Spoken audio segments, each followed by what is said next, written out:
Hey everybody, my name is Dion and this is Daryl. Hey guys. Welcome to Where We Stand, a series where we talk about the games we've recently played and discuss how much we may or may not have enjoyed them. Today we're talking about Assassin's Creed Valhalla, which is available on the PS4, PS5, PC, Xbox One, Series S, and the Series X. A lot of systems there. And we will be discussing spoilers, so spoiler warning right now. Now that we're queued up and ready to go, let's get started. Before we go into our big story beats, we'd like to first start off with our personal experiences with the series. As probably if you've been watching our videos, we've been talking about Assassin's Creed for a while.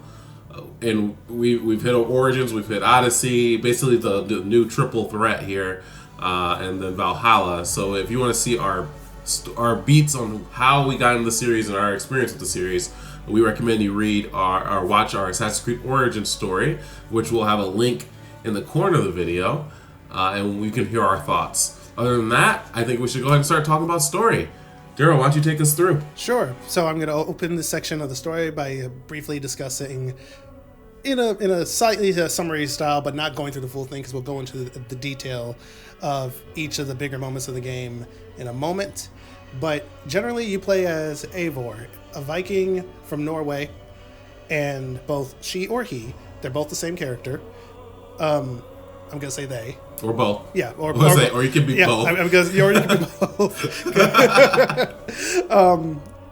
You play as Eivor, and you go with your I'm gonna say surrogate brother, stepbrother, kind of stepbrother, Sigurd, to go conquer various territories in England.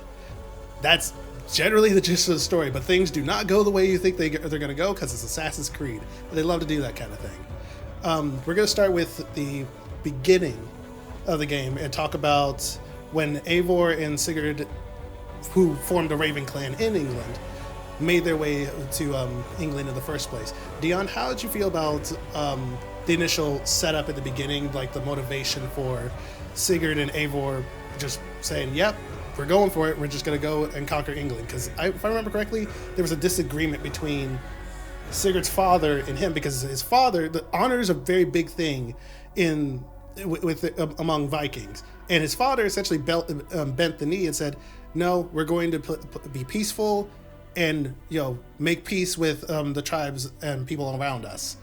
But Eivor and Sigurd, well, mostly Sigurd, clearly wasn't having it. So yeah, I thought the motivation was fine. I mean, we just needed a way to get us to England. I think they set the beginning up really well with how your family gets attacked and your father kind of bends the knee and then they kill everyone anyway. Yeah, that kind of thing. So I think that good beginning setup, I think that was really good. I think they didn't do a good job with your motivation of getting revenge for your father. That kind of ends super quick, which it was the tutorial. Not a big fan of. But then having Sigurd, come in, who's your brother, who you've talked about all this time, you were excited for him to come and say, oh, we're going to go conquer this land. I mean, that is what happened in those times. So I think they kind of meshed that together. I don't think it was particularly great, but I thought it was good enough to really get you started. Yeah. And moving on from that point, we also have the Hidden Ones, who are that time period's for the game's version of the Assassins. So the Hidden Ones were the Assassins, and the Templars of that time were the Order of Ancients. And I just gotta say real quick, I'm happy this is an Assassin's Creed game. Finally. Because the moment I saw I think it's I said Hatham, and my roommate corrected me. It said Hatham is from a different game. I think that was Assassin's Creed 3, if I remember correctly. This is Hytham. Hytham and Basim. As soon as I saw them, I was like, we're getting the assassins. There, I see those robes. Let's go. Hidden Blade. Hidden Blade. I'm ready to go. Let's do it. And speaking of that fight that Eivor had against I forgot his name, the leader of the Viking tribe or clan that killed her parents or their parents. I loved, I don't know, I just keep thinking about that scene when Hytham jumped in with the Hidden Blade, like he's going for the jump kill and then he got yeeted. I was like, you didn't have to do him like that. But I'm just really happy that, that this game took more of an opportunity to than Odyssey, obviously, at least outside of what the DLCs in Odyssey may have covered. Which, by the way, if I had more time, or if I really wanted to, I would have gone through the Atlantis DLC, because that does matter. But I'm gonna swerve that for now. Either way around, I'm happy to see the assassins make a return to the main story and not just be a sideline thing like they were in Odyssey. They're still sidelined though. They are, I mean, you're like, but they're more prominent. They're around, and you're assassinating people, which is good. Yeah. And there's a role the assassins play, but you don't. You're like still not an assassin. Yeah, you're definitely not. You're definitely not. You're not an assassin. Eivor is not an assassin. In fact, they even wear the hidden blade the wrong way because they don't want to chop their finger off, and they're like, "I'm not going to hide this weapon. I'm putting it on the other side." So instead of going under your wrist like it typically would, they put it on top. So and so they play on that too, which is cool. Like, it's still. I mean, I think they're attempting to keep things fresh and different, and I do think they succeed in that because it's different. I expected to be an assassin, and I am not. So there's that. And we could get into some of the assassin-ish gameplay stuff later. Some mechanics do return from older games if anyone is familiar with those. But let's move on to Eivor going about and gathering allies in various sections of England. During a civil war, can I say civil war? Between the Danes and the Saxons. Conquering war, Viking wars. I mean, it wasn't really wars. It was like... Yeah, because some places weren't really even at war. They were just being invaded by bandits or other clans and whatnot who just said, "We're going to take over your land." And Eivor's like, "No, I need them as allies." "Okay, then we're going to kill you." "Well, you don't know who I am. I'm going to have to fuck you up now." Which was a twist, by the way, because I always thought it was going to be you conquer land, but no. You're just a friendly neighborhood Viking and just help everyone else. Which is really up to... Which, by the way, is kind of, sort of... They kind of got rid of this part from... Because it was more prominent in Odyssey when you play as... Like in Odyssey, playing as Alexios or Cassandra, whomever, you have different dialogue options to kind of dictate what kind of person they are. But in this game, Eivor has a very clear personality and whatnot. So you're really just kind of deciding what she or they decide to say out loud for the most part. But agreed. But you do notice that throughout the story, Eivor does start changing, and the tribe also notices that, especially Dag. I don't like Dag. But that's we could always talk about him later once we get to the character section. But let's move on to the next portion.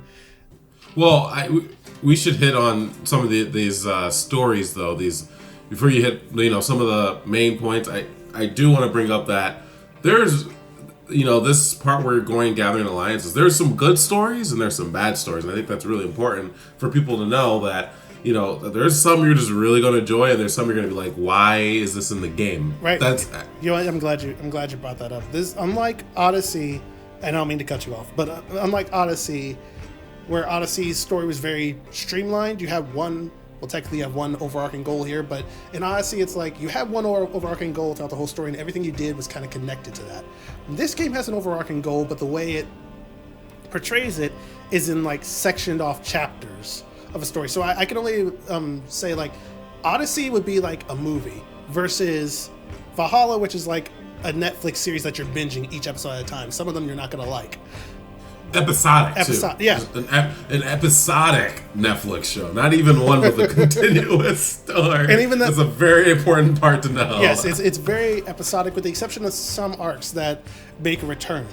But those are far and few and in between. But the problem is a lot of these stories are required. So unlike Odyssey, where it's like, okay, if you like the main story, great, enjoy. Or if you don't like it, well, at least you have some other stuff to do, or you just don't play it at all. Either way, you can draw a clear line there. This game is like you're going up and down with how many of these stories you might like. Some of them, personally, I straight up was not a fan of. And some of them I straight up forgot. And so when those characters come back later and you need them, yes. I could think of one that I'm like, this one is, I don't say trash, but there was one I was like, trash, too, because it was the one with the dude who, it was really stupid. The dude who was like, Well, the thing is, me and my wife have fallen out of love, and we can't exactly divorce, so we need you to Oh kidnap yeah, her. and so they wanted to run away and escape. I actually like that one, but I understand why no one others wouldn't. Yes. It was a waste of time. Don't get me wrong. The premise of it to me was kind of funny, but I don't think they were intending it to be funny. Go ahead. Or the Halloween one. The Halloween was super cool, but it had nothing to do with anything. But Yeah. you have to wear like little masks, Yeah. and it like goes into the backstory of Halloween. Yeah, that was cool. was freaking awesome, by the way. So there are some really good ones. Yes, but that one specifically, and one other one that I barely remember. Yeah, and there are others, but And there's ones that connect, Yeah, right? and- The ones yeah. with where you kind of get the king. He becomes you get the guy Oswald, King That's part Oswald? of the main story. Yeah, you get Oswald. You get him to be a king. Yeah, that was a great one. That was mastered with Sigurd, and then you start working with his son, and then the Ragan. that was Ragan Oswald. sons. Oswald. That was the son's Ceolwulf, name, yeah, something like that. Yeah, and his son's name is Ceolbert. That arc, there's a reason why I remember Uba. Amazing. That's the reason why I remember Uba and Ivar. Uba, Ivar, Ceolbert. I remember Stowe. I remember. Dang it. I remember a few others. And even then, the latter portion of the game when I was getting sick of the story, I remember Halfdan. That was a cool. I like those arcs. Just this, all in all, to sum this up, the game's story is a very mixed package, and it really depends on how invested you're going to be in each of these arcs. Because otherwise, if you don't like any of them, they're going to drag. They are going to drag because they all have a very similar setup. You go meet the lord of this territory. They tell you, "I need a thing." It feels like a damn fetch quest almost every time, and sometimes a kill quest. They all feel like. I think you put it in our side conversations, like the game. Sometimes these arcs just feel like extended side quests, and they don't have to be.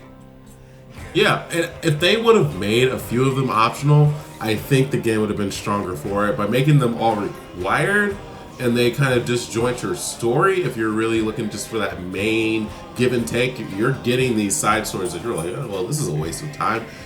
And you get a few that are just freaking amazing, and then you get a few that you're just like, okay, well, the game could have been 10 hours shorter, but whatever. I mean, that's how I felt throughout, and I think they just did hit and miss, and they tried to make the game too big, but other than that, I mean, I did enjoy it in general, so. But let's go through some of the other main story parts with Sigurd, because that was one of the main guys, right? Yeah, and Sigurd was, he's definitely, besides Eivor, he's the main guy. So you have this portion of the game where I'd argue it's roughly the mid section of the game where Sigurd starts believing that he is a god among men. And I can't help but mock it when he says that, "I am a god, Eivor." It's fun to mock his voice. Not in a rude way, but it's fun. We gotta say why, because Folke. Yeah, because Folke. Because that was one of the best stories, when Folke kind of Yes. tortured him for like ever. So the thing is, essentially, this is where Assassin's Creed really starts. Well, I'm not gonna say really starts, but more like where Assassin's Creed starts. Assassin's Creed, in a way, if you're a hardcore fan, you're familiar with the Isu and people of that bloodline who have like the Eagle Vision and this, that, other, who could do a lot of things that people, your average person, can't do. So Folke kind of exposes Sigurd to that, and his eyes are open as he's being tortured and whatnot, and he realizes there's so much more, Eivor. There's so much more that you don't understand, and you feel like he's just been brainwashed, but really, you could say that he has. But at the same time, by the time you reach the end of the game, he doesn't really feel like he has. It just feels more like he has to go see this for himself, because what he was seeing was the tree of Yggdrasil. But in Assassin's Creed, Yggdrasil is really just an animus, a really big animus that could take you. That could essentially do the same thing that Layla, the MC of modern day, is going through. Folke was I'm not going to go into her character necessarily, but I think she was a very natural way of incorporating that the aspect of Assassin's Creed into the game, because otherwise I have no idea how I wouldn't know any idea of how Sigurd would even get to that point, or how they would get to what I would say is like Assassin's Creed starting to Assassin's Creed again.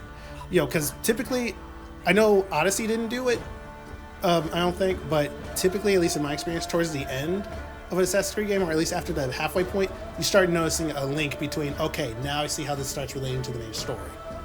By that portion of the game, when Folke is showing Sigurd all this, then You start seeing the connections. you start seeing the connections and this and the other.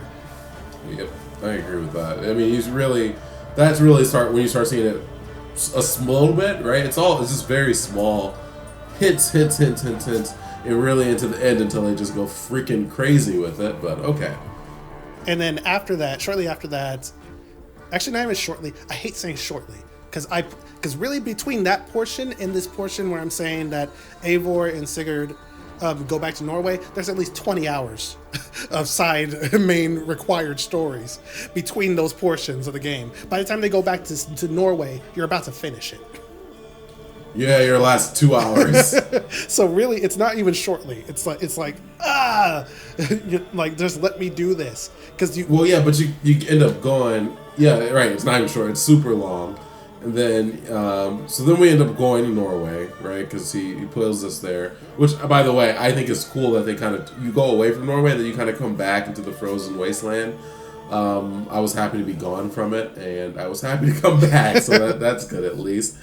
And that is where you find Yggdrasil. When you go into a cave, you find a very modern looking. I wouldn't say modern, but maybe the ancient technology. Definitely advanced for that age. Yeah, advanced even past our age, right? Like it's advanced technology in the back, which doesn't fit the rest of the world. Like it's that kind of area. It's the equivalent of walking into a debug room that the devs put there, and you're not supposed to be there. Exactly. That's how it feels.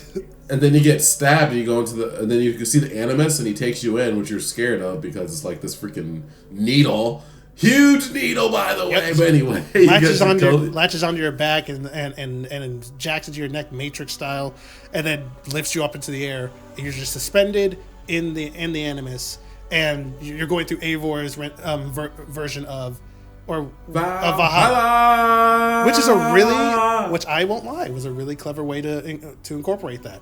And that's when Eivor realizes that not only is it fake, but killing people over and over again, day by day, it's not real. Fun. It's not fun. She was done like by however many days they were in there. I don't know. Time is weird in that game. Well, and I will say this portion, I was very confused. Like I'm like, am I gonna be doing this for a long time? Are they just trying to make me understand and get to the point? And they were just trying to get you to get it. And I got it. I was like, all right, can I get out of here, please? I like the fact that they made you essentially a god in there, so you were just one-shotting everything, and then and it's kind of funny because I don't know what they intended to do this, but it kind of speaks to you when you use like cheat codes in a video game. And you're like, yes, I can one-shot everything, but then you realize after 30 minutes it's not fun to just one-shot everything.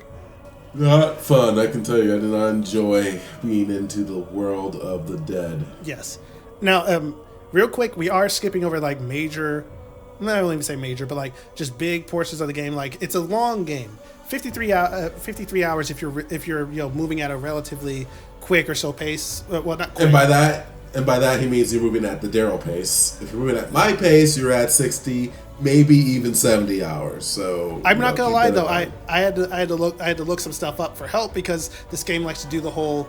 Almost every time you have to go meet someone, it likes to do the whole find this person, and I'm like, my eagle can't always find where this person is, so I have to go running around town looking for them.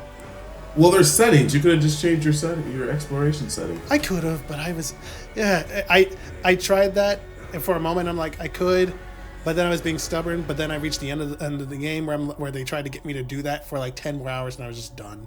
I couldn't. I was like, no, I'm done. Just tell me where this person is. But now we're gonna like discuss the end of the game, which is like this really long cutscene where if you're a long time Assassin's Creed fan, it blows your payoff. It blows your mind. To me, it doesn't make up for the fact that this is a very average game, but I don't think it's average, but that's fine. No, that's fine. That's fine. I will say it makes up for the headache of some of those side stories. I will say that. Because it really was a fantastic ending. First of all, Layla meets the reader, and if you know, the reader is essentially, how did they describe the reader? Well, first of all, Layla and Sean and Becca. By the way, Sean and Becca are back. They weren't there in Odyssey, but they're here now. If you didn't play the Atlantis DLC, which I mentioned earlier, there's a bit of a disconnect there. I didn't play it, so I had to review a lot of stuff in Layla's computer, which didn't bother me because actually her computer is very easy to navigate. I actually didn't mind that. But Yep. But essentially, they're trying to stop in the modern day. They're trying to stop the world from melting down on itself because what Desmond did back in the day by stopping the end of the world, it's still doing that. It's still preventing the world from ending and whatnot. But now it's kicking into overtime. So it's the equivalent of, okay, you have your computer, running a virus protection software 24/7, but now it's running hot, and you gotta figure out why. That's why they're exploring the past with using Eivor's body as a catalyst to go back and figure out what's going on there. They find out that something in that Yggdrasil can never say that word animus tree is making it run hot. You go in there and you realize, technically speaking, it's Basim. And I'll let you take that portion, Neon, if you want to take it. Nope, you go ahead. You got this, man. I'm just making sure that, because I don't want to overdo talking too much here. But essentially, let's dial it back. Basim was a member of the, still kind of is, of the Hidden Ones, i.e. the Assassins. But he lost his son. His son was killed during the time when he's supposed to be from. It'll make sense in a moment, I swear. Sort of. But now he kind of just questions everything that the Creeds believes in and whatnot. Or at least that's the vibe I got from him. He's very cynical, very pessimistic. He's been through a lot of crap. But essentially, the final boss fight of the game, or at least the main story, is against him. He's fighting Eivor. He's beaten by being jacked into the Animus seemingly permanently, or at least for Eivor and Sigurd's time. When Layla goes down there in modern day to investigate that, she finds Basim's body, hung up there, but she's not, drawing any attention to it because she's there for her own purposes to see what's going on the inside. Turns out, Basim, his body may be dead, but his consciousness is very much alive in the Animus. So he was running it hot on purpose and whatnot. Or at least that's how I summed up that part. He was running Yggdrasil hot and whatnot on purpose so that Layla, the Arab memories, would have to go down there, jack herself in. She brought the rod just in case. Okay, motorcycle. She brought the rod of, I can't remember what the rod's name is. The one that she got from the Atlantis DLC in the previous game, which is supposed to regenerate you and essentially make you the equivalent of Wolverine. If you know Marvel, if you know Wolverine, heals very quickly. You essentially can't kill him. So essentially, she's holding on to that, but she drops it and whatnot as she's put into the Animus. So I'll get to that point in a moment. Basim essentially makes a deal with her and says, "Okay, sure, yeah, you can go ahead and tone down how hot this thing is running to prevent this thing from essentially undoing everything that Desmond did." And in doing so, she meets the Reader. The Reader is, the Reader reminded me of Subject 16 during Desmond's time? Subject 0? I can't remember. Essentially, the Reader is Desmond. When Desmond died, his consciousness is inside of whatever realm that is in the Animus and whatnot. The game doesn't directly say that's Desmond, but it's Nolan North. I kind of just assumed it, but at the same time, you kind of just get the vibe that no, this is definitely Desmond, and the Reader's job is to analyze different timelines to try and extend, I'm gonna say Earth's lifetime and whatnot, to essentially push the end of the world as far back as possible. And Layla, after realizing that, she realizes she dropped the rod when she got put into the machine, so her body's essentially going to die. But she just accepted that and just figured, I'll just chill with you in here for eternity, essentially, and learn all that I can with you and try and help the world, or continue saving the world, essentially. this is all really confusing. I'm still trying to like pick parts apart, and I'm like, it's a really good ending and it makes sense in the moment, and then I'm like, there are parts I'm probably getting wrong here, but you know what, I'm interpreting it to the best of my ability. I haven't had my trip down, you know, the YouTube theorist hole yet. This is all just coming off the top of my head, from what I can remember and what I'm inferring. Either way around, Basim, his corpse drops to the ground next to the rod, and I guess he's close enough to the rod that he, or staff, I keep calling it a rod, staff, whatever. He drops close enough to the staff that I guess the whatever aura or whatever it emulates, it brought him back to life just barely enough that he could reach out, grab it, and essentially recover his youth. So and someone in a Reddit post actually made a really interesting comparison that I didn't think about, that Basim is essentially pulling a Loki. And I'm like, yeah, I can see that. Yeah, that makes sense. And then they also connected it to like how Eivor is filling in Odin's role, Sigurd's filling in Tyr's role. I didn't read that much into that, but if that's what they're pulling here, clever, very clever. Either way around, Basim is now in modern day, which is a mind fuck in of itself. Forgive my French. So now Basim goes and meets Beck and Sean, and Becca and Sean obviously don't trust him because he's not exactly a trustworthy figure. But he assures that their goals are the same and whatnot, but he definitely doesn't feel that way. Mm-hmm. And that's when you take control of him. And it's weird. He has this moment where he's talking to Eivor's corpse. And I'm like, you were alive during her time, and now you're alive during this time. And then, oh my God, when you take control of him and you want to keep playing the game after that point, because there are, again, other arcs and whatnot you can play, and probably for other endings, probably for another different thing that I probably missed, but you could go back in the Animus, and now Basim can control Eivor in the Animus, which would also mean that whenever he interacts with himself, assuming he can, it's meta. It's meta as all get out, and it's really good. But I'm just gonna sum that up that way and say, Dion, how did you feel about all that? Yes, and I don't know how I feel about your rendition of your explanation of it, but I do feel that it was good. I still need like a few more days to think of it. I don't plan on making a follow-up video about this with Dion, but if something truly mind-blowing is like revealed or something like that, or I realize something, I wouldn't be surprised if I had to come back at some point and be like, I was wrong. But I don't want for me, the ending, I love that they do this and they tie everything in. It's super cool, and it's better than anything they've done in Odyssey, or I'm gonna get attacked for this in Origins as well, in my opinion. But I just feel they finally did better tie-in. Now in Odyssey and the DLC, I know they did a good job because you play as Layla and there's a lot of options there. But they typically don't do a good job of bringing that modern day story.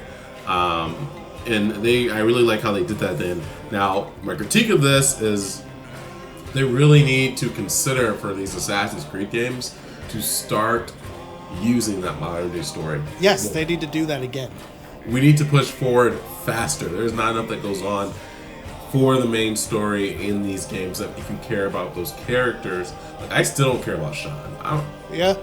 Well, how many games has he been in? 6? Roughly. I don't care. I don't care. Sean and Becca are mostly, at least in my mind, nostalgia.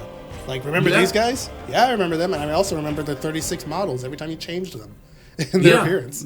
Yeah. They're not, those characters don't stick. Now, it's still cool having that, that overarching cool story throughout. I just wish they, what makes them different than Final Fantasy? They have this overarching story that they can, really push into, and they don't, and I find that sad. And they did it, they did it with I guess Brotherhood, and they did it with those three. Yeah, at the end of the Desmond arc, that's what they were doing it with the last few games, where they had him play a little more. They need to push it even further than that, though. I'd love to see that.